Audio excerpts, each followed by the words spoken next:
Hello. This episode is dedicated to talk about the Black Lives Matter movement, and it's aimed towards white people specifically because I am white, and there's some hard truths that we have to talk about. Now, does that mean if you're not white that you can't listen to this episode? Absolutely not. I invite you equally, but it is geared specifically towards white people. If you're not white, and if there's anything that I say that I may be wrong about, I encourage you to let me know. Because the whole point of this kind of, taking a larger perspective, I want to talk about various things and really help. I'm going to talk about them from my perspective because I don't want to make it seem like I'm criticizing anyone who is white. I think there's enough division that's trying to be forced upon us that we don't need more division. And so by talking about my experience, I hope that you can kind of see similar patterns within yourself and really explore those and aim to do better like I am.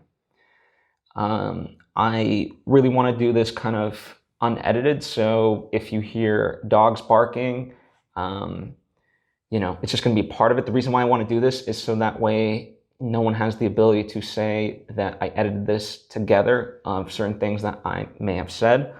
I want this to be as honest as I can. And so the reason for this is because I don't think just providing lip service is enough. And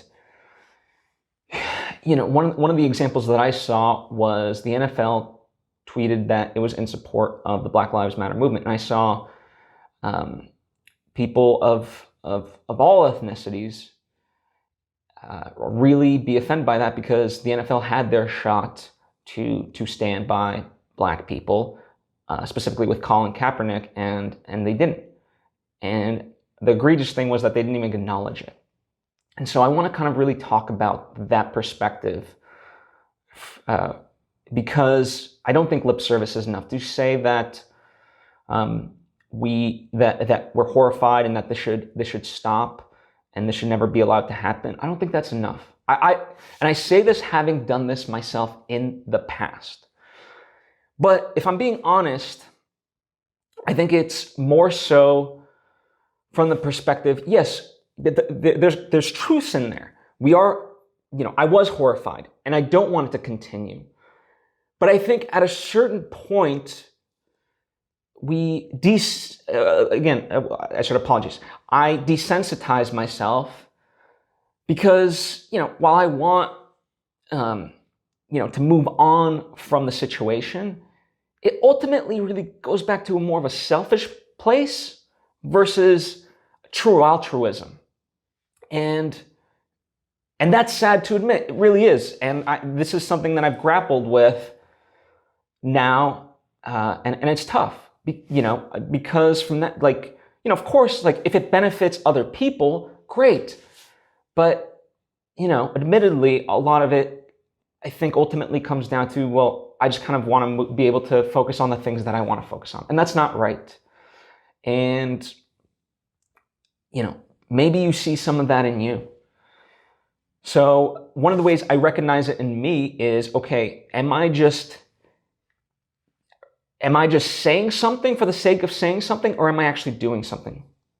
And I think there is a difference to spreading awareness. I think that is good.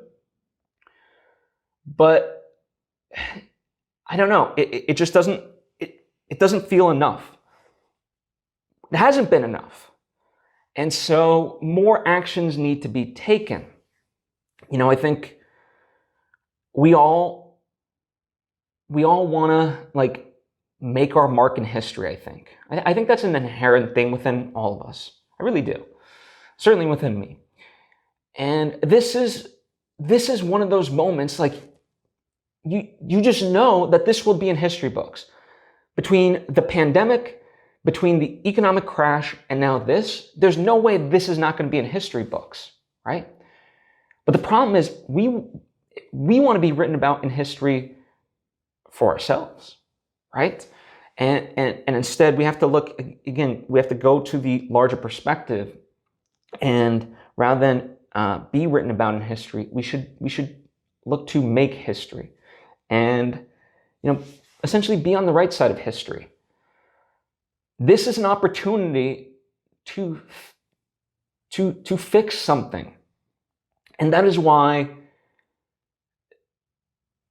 just saying that this is horrible and should never be allowed to happen is just not enough. Action needs to be taken. Now, there's multiple forms of action you can take.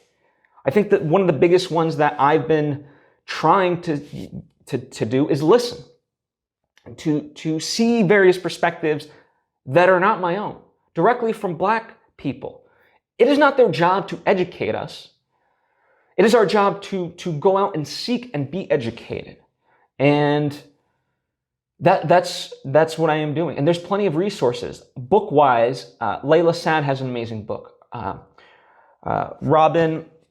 Robin DiAngelo has a book called White Fragility, which I actually talked about months ago.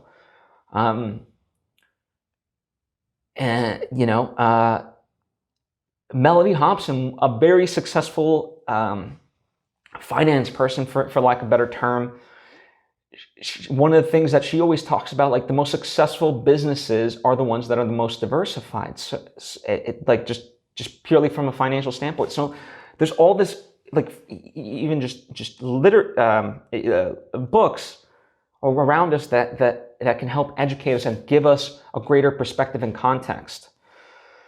There's wonderful podcasts. There's wonderful videos being posted by a lot of people that are worth checking out.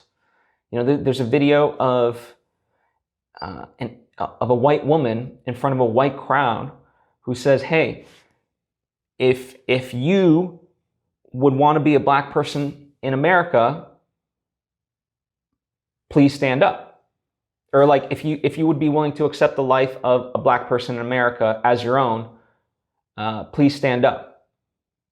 And no one stands up, and she's like, you must not heard me correctly. If you would be okay. By the way, I apologize, I'm paraphrasing, so I'm slightly butchering it. I invite you to look it up. But the point is, she says, like, no, if you would be okay with living a Black person's life in America, please stand up. And still no one stands up. And she's like, okay, so that to me shows that you are aware that their circumstances are worse than yours. And that's true. That's true. So I think it's a matter of really recognizing some of the things that we've been turning a blind eye to. And one of the things for me that makes this, like, that Trevor Noah talked about, everything right now is very compounded. And one of the things, like, kind of on the surface, I've heard people talk about white people just weaponizing the police against Black people. But when you see the video of Amy Cooper knowingly call the police and in an instant just turn on a switch, weaponizing Blackness as a thing for her to get her want, it reveals this, it unveils the curtain of this, because she knew, and she's not the only one. This is something that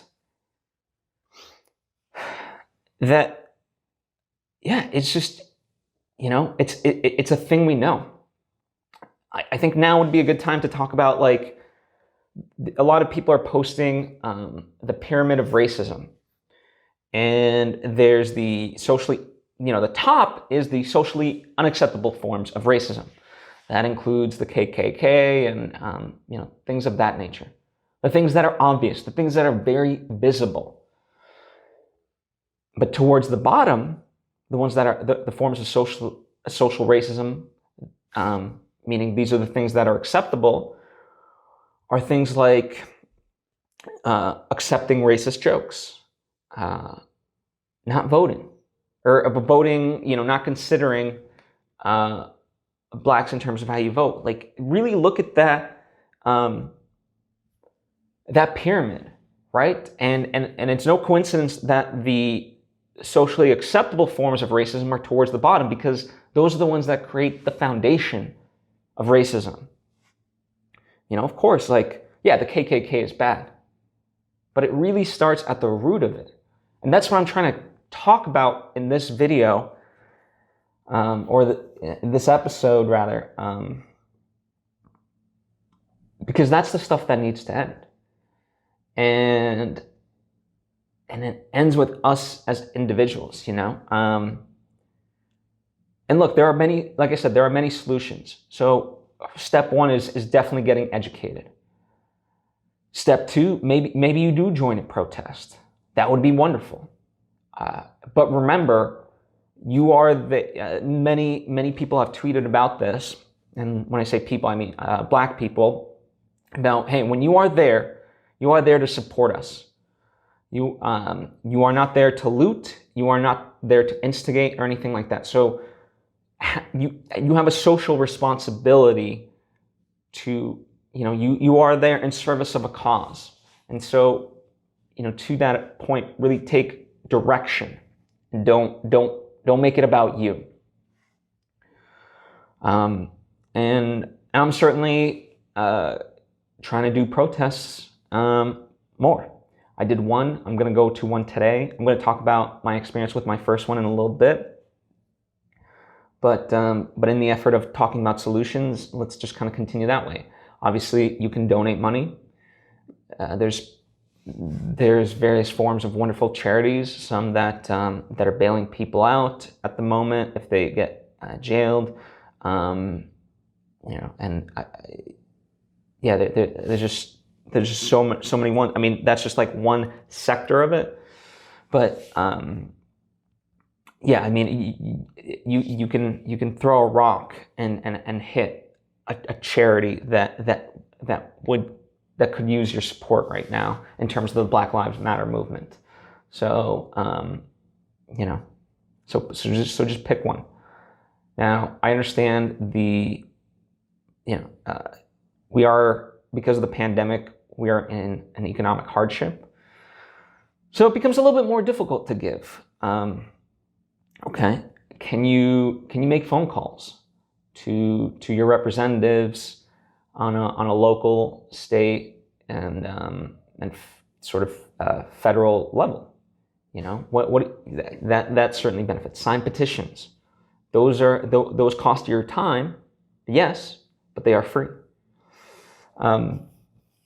So really consider that, and I'm just, even admittedly, I'm just scratching the surface in terms of these are just the things that I have become aware of, and I want to learn kind of more ways that people can help so I can direct them there. But there's a plethora of ways to help, and so I would invite you to really explore the ones that I've mentioned, and also find new ones. And please comment down below if there are, if you know of others. I would love to learn, and I think it would be tremendously wonderful to of benefit to others seeing this as well. And to that point, like, between the avenues that offer solutions, always look at it to be a solution rather than criticize. I think if you're criticizing, and that's not helping anyone, it's just creating further division. And that's something that I try to adhere to very specifically. Because going back to my earlier point of, like, in the past, if I've tweeted like, this is so bad and it should never be allowed to happen, well, it's like, what am I doing and offering to not let it happen? And I've been thinking a lot about that. And the good news is a lot of other people have thought about this before me, so they already have ideas and solutions. Defunding the police is a big component of this. That is a solution. So much money goes into the police stations, and in such a way when a lot of this money could be used to help build the community. That is the argument, right? That is the core of it. So we could start to get rid of homelessness. We could build up our community centers and whatever, and we could really elevate society so that way crime essentially goes down. That is the root of it. Before I offer up any other ones, it's like, just a lot of the things that I'm seeing, like people are saying like the solution to these protests is more and more, just adding on more force in terms of the police, the National Guard, and so forth. And it's like there's wonderful things that I'm seeing of. This is specifically from Flint, Michigan, but the police there was like, hey, we're gonna take off our helmets and we're gonna march with you because we believe in your cause. So instead of creating blockades against the protesters, and I'll talk about that at length with my experience, but instead of that, if both sides unified in that way, then we could start to see some real change and shifts. The other kind of thing that has been thought of, I believe very recently, although it could be a little bit older, that anytime someone, there's charges against them of police brutality,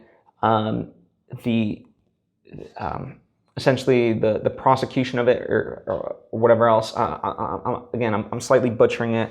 I apologize, but the idea is that it would have to come out of the pension of that police officer, because right now, all these sort of trials, if you will, or whatever else, it's coming out of taxpayer money. So again, it's further funding to the police from taxpayer dollars and not achieving the result that is ultimately wanted.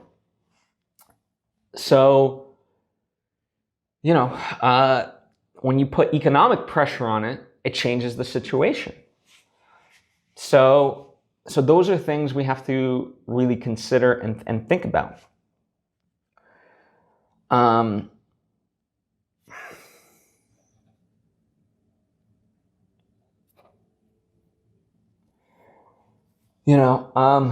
Sorry, going kind of just quickly back to a side tangent, to the learning aspect, because I didn't mention this when I was there, and I apologize for being all over the board, but, again, just in an effort to have this be as raw and honest as I can. I'm lucky enough where my black friends, and that's B with a that's black with a capital B, because lowercase b implies just the color. Capital B implies a race, a history. So that is something that I also very recently learned that I did not know, and I apologize for not knowing that. And it makes total sense. But I am thankful for my black friends who have shown tremendous patience with me. In a lot of ways, again, if we're talking about like the socially acceptable forms of racism, by definition, I am a racist because I have done and said various things, and still to this day, there's more to unearth. I admit that, and I truly appreciate my black friends being patient with me, because they don't have to. It's not their job, but I truly appreciate it. And I think that's part of it. What I think has been good for me are two things. One, my intent. I think people are smarter than we give them credit for. Everyone is, and they can suss out bullshit, quite frankly. And for me, I'm lucky enough to recognize that no matter what I've said or done, people have recognized the intent. And part of that, I'll praise myself, is my desire to learn. And I think part of it is they have seen my efforts to learn and do better. And I'm very grateful for that. I really am. There's a lot, people say racism is learned. Well, to that effect, racism is also unlearned, but it takes a lot of work, and so you have to do the work. And it's work that I'm willing to do. And again, I am sincerely grateful that my friends do have that patience with me. There's a sort of quote going around like essentially white people are lucky that black people only want equality and not revenge.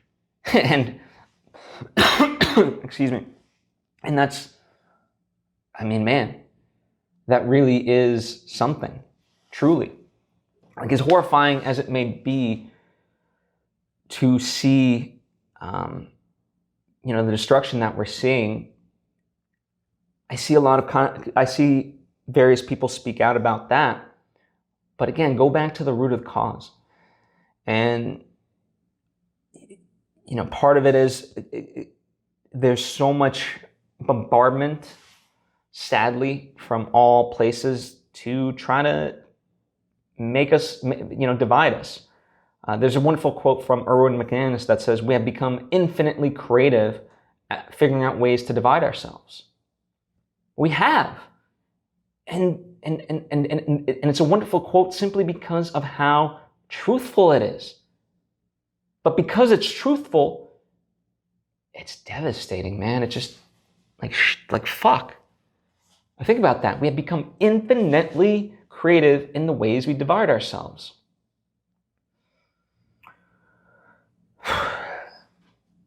And that's got to stop. But I truly am encouraged, as much as there's images and rhetoric around decisiveness and so forth. I am really encouraged to see all the unity happening, and not just in America. Cities across America are fighting for this cause, but it's going international. There's a Belgian train who had written on it, "Black Lives Matter," in Belgium. People are protesting outside the US Embassy in London and Berlin. And in Toronto, they are protesting. And these are just a few of the cities. This is starting to grow larger. And that's encouraging. And by the way, in London, it's not just in front of the US Embassy. It's people are also protesting in gentrified areas that used to be predominantly black, but now have, they've been gentrified. So, what this indicates is that this is a human issue. This is not politics. This is not left versus right. This is humanity, man. It is. And I can't help but be moved by that. I really can't. And encouraged by it, quite frankly. One of the things that I saw was that on average, it takes 800 hours to train cops, but for a hairstylist, someone who cuts hair and so forth, it takes 1,200.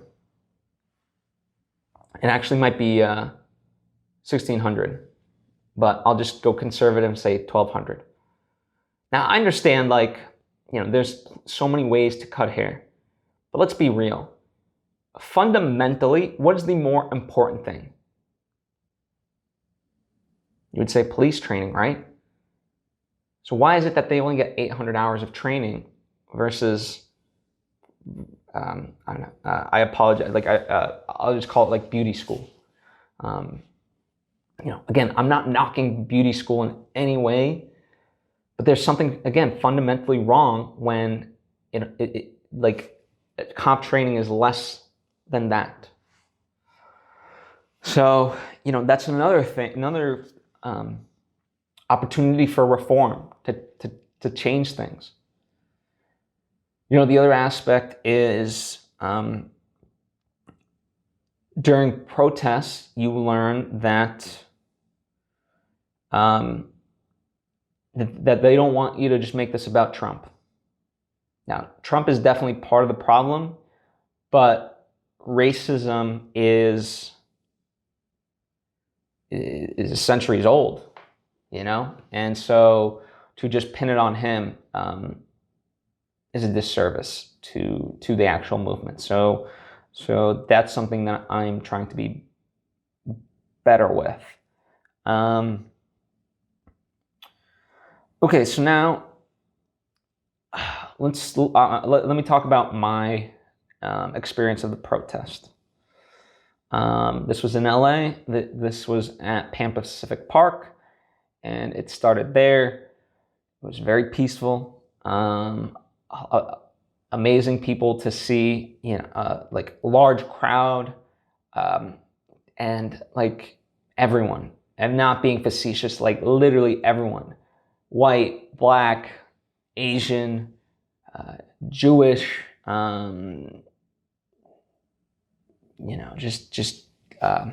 just everyone you can imagine.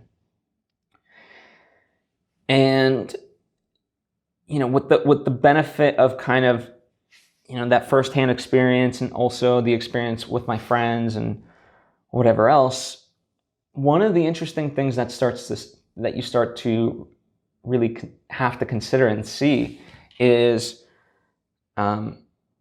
things. Everything was going peacefully, and we were marching. Now, I wasn't admittedly at the front, part of this march, but I know friends that were, and there was a blockade that prevented them essentially from going further. Now, if you look at it geographically, that blockade happened pre-Beverly Hills. Now, I don't mean just like a mile from Beverly Hills. It was more than that. I don't know the exact mileage, but I don't know. Let's say 4 miles, something like that. Maybe less, maybe more. But the point being, it was essentially like no different than Russia creating an Iron Curtain. They wanted a buffer before anyone could get to there. So, really consider that the police put up a buffer pre-Beverly Hills. Really consider what that says. Because the march was a march. It was loud because people were chanting Black Lives Matter and things of that nature, but it wasn't violent. And there was a blockade, right? So a lot of, going back to the idea of do not criticize if you're not offering up solutions. So as far as the protest, everyone wants the protest to be peaceful, or they should protest peacefully. It was peaceful. We were just not allowed to continue further. Why? Because they didn't want us near Beverly Hills. They didn't want us chanting, Black Lives Matter in Beverly Hills neighborhoods. Consider that. Consider something else. The Gucci store, when it caught on fire, became #1 priority. And the so-called small businesses that we're so desperate to save, and again, I'm not condoning necessarily the violence, and again, there's certainly evidence that a lot of the looters, they are not part of the cause, the Black Lives Matter cause. But it is interesting to note that in this narrative of how could they do this to their own community?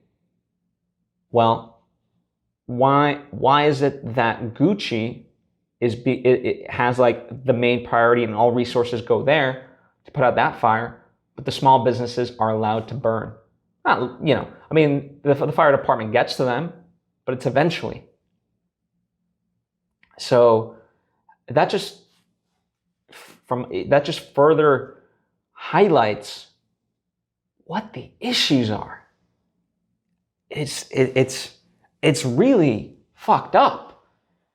And I wasn't part of this yesterday, but I certainly witnessed it in the sense that, people were protesting in Santa Monica. It was like 3:30, closer to even like 3:45, and all of a sudden at 4 p.m. curfew. Boom. It's a 15-minute warning. And by the way, it's very difficult. Like, those notifications, even when they enact like a curfew, they're supposed to send like notifications via text to people in that area, like an Amber Alert. Most of it doesn't happen until like 5 minutes before. So think about that. Like, that is, I don't know if it's deliberate, but it's certainly fucked up. It's certainly fucked up.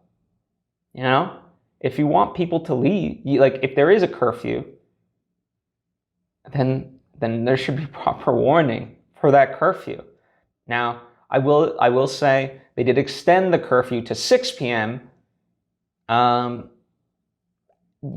Because maybe they realized they were wrong. Maybe the social pressure, because people tweeted, called. I don't know, but it did get extended.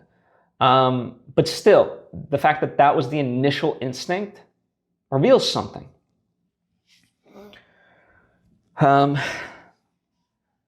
Something, I really have to say, like, one of the people that I've been turning to is Trevor Noah. And I really appreciate what he's been saying. And one of the things that he talked about was that there is a social contract, right? And that's where, certainly, as I'm seeing it, the notion that, they're destroying their communities and so forth, at least the argument of that, because again, a lot of, like, the protests by and large are peaceful.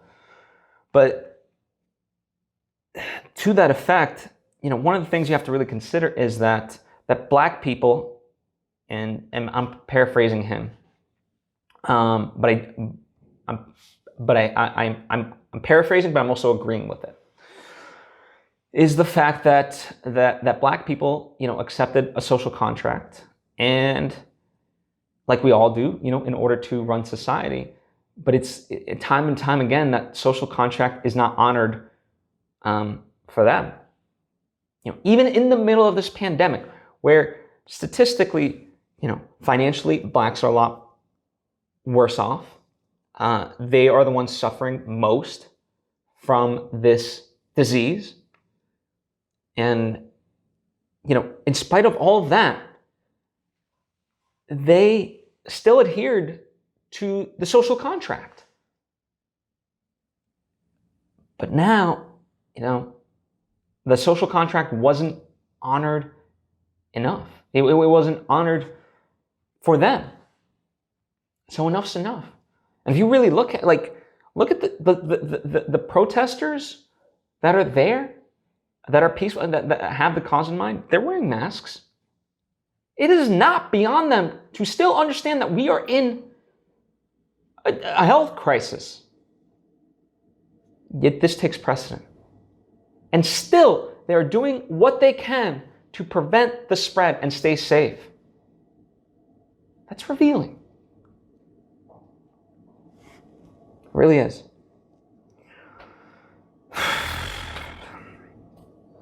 That's all I have in terms of my notes that I wanted to kind of address. So yeah, these are things that I've observed. These are things that I'm seeing. And, and I'm going to continue to do what I can to learn and so forth. And I invite you to do the same, to have, a lot of people are posting, that they're losing friends and so forth. And The reason for that is because all of a sudden people don't, agree, or they're like, you should, you need to just be posting about movies or this and that. And it's like sometimes, like I said, there are moments in history. This is one of those moments in history that will be written about. And what side of history do you want to be on? There are things greater than ourselves. Make no mistake. Do I want to be working on my script? Do I want to be working on things that are creative? Absolutely, I do. But there's something greater. And if you are an artist, then I invite you to use your creativity to propel the effort versus just turning a blind eye to it. So that's what I have. And again, I guess I'll leave it on the plus side. I'm really encouraged by, a lot of people. I have lost some friends in this, but I've gained a lot more new ones that, a lot of times we focus on the number of followers. And there's that old adage, like Jesus only had 12 followers. I've spoken out about this multiple times in the past. I am not concerned, like the number is irrelevant to me. The depth of my connections with people, that's what matters to me, and I invite you to do the same. I probably won't be posting lessons that often in the foreseeable future because my efforts are spent better doing other stuff. But I will try to post things like this, perhaps that I feel can get more eyeballs. And I don't do this, by no means to get eyeballs onto myself. I am just, any sort of attention that happens from me posting this is purely for the sake of trying to create change. I didn't state my name at the beginning, even though just based on probably where you're seeing this, you know my name. And I'm not going to give my social media handle or anything like that because I don't want to use this as an opportunity to promote myself. And I guess, I'm sorry, I know I said like one last thing, but this is just another thing. This is not a trend. This is not a trend. Do not jump on this as a trend. Jump on this because it is the right thing to do. And that's where I'll leave you. Thank you.